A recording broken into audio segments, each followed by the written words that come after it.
BD news. नमस्कार, मैं हूं आपके साथ वैशाली वर्मा और आप देख रहे हैं बीडी न्यूज।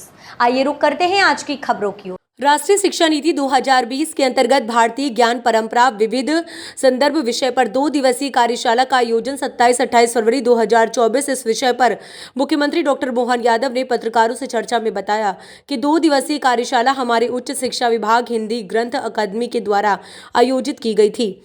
महामहिम राज्यपाल मंगू भाई पटेल और मैं स्वयं और उच्च शिक्षा मंत्री हमने उद्घाटन पर्व पर भाग लिया। मुझे इस बात की प्रसन्नता है कि धीरे धीरे हमारी उच्च शिक्षा नीति लगभग चौथे वर्ष में प्रवेश कर रही है और उस नाते से आने वाले समय में भारतीय ज्ञान की कई सारी विधाओं को अलग अलग सब्जेक्ट के माध्यम से विद्वानों को लेकर उच्च शिक्षा विभाग इस दिशा में ठोस कदम उठाए।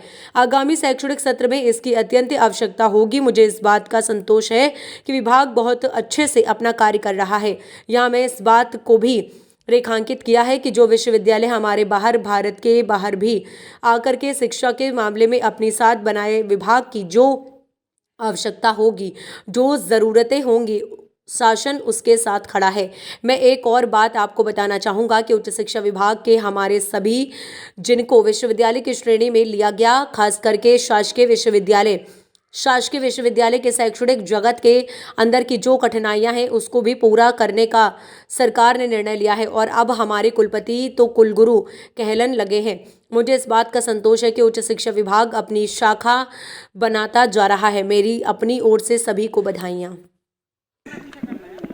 इस विषय पर यह 2 दिवसीय कार्यशाला आज हमारे उच्च शिक्षा विभाग हिंदी ग्रंथ अकादमी के द्वारा आयोजित की गई थी। माननीय महामहिम मंगू भाई पटेल और मैं स्वयं और माननीय उच्च शिक्षा मंत्री हमने इस उद्घाटन सत्र में भाग लिया। मुझे इस बात की प्रसन्नता है कि धीरे धीरे हमारी उच्च शिक्षा नीति लगभग चौथे वर्ष में प्रवेश कर रही है और उस नाते से आने वाले समय में भारतीय ज्ञान की कई सारी विधाओं को अलग अलग सब्जेक्ट के माध्यम से विद्वानों को लेकर के उच्च शिक्षा विभाग इस दिशा में ठोस कदम उठाए। आगामी शैक्षणिक सत्र में इसकी अत्यंत आवश्यकता होगी। मुझे इस बात का संतोष है कि विभाग बहुत दक्षता के साथ अपना काम कर रहा है। यहाँ मैंने इस बात को भी रेखांकित किया है कि जो विश्वविद्यालय हमारे बाहर भारत के बाहर भी आकर के शिक्षा के मामले में अपनी साख बनाए, विभाग की जो आवश्यकता होगी, जो ज़रूरतें होगी, शासन उनके साथ खड़ा है।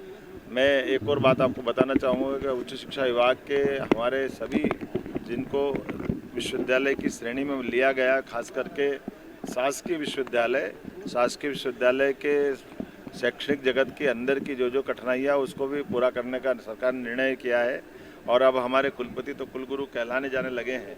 मुझे इस बात का संतोष है कि उच्च शिक्षा विभाग लगातार अपनी साख बनाता जा रहा है। मेरी अपनी ओर से बधाई।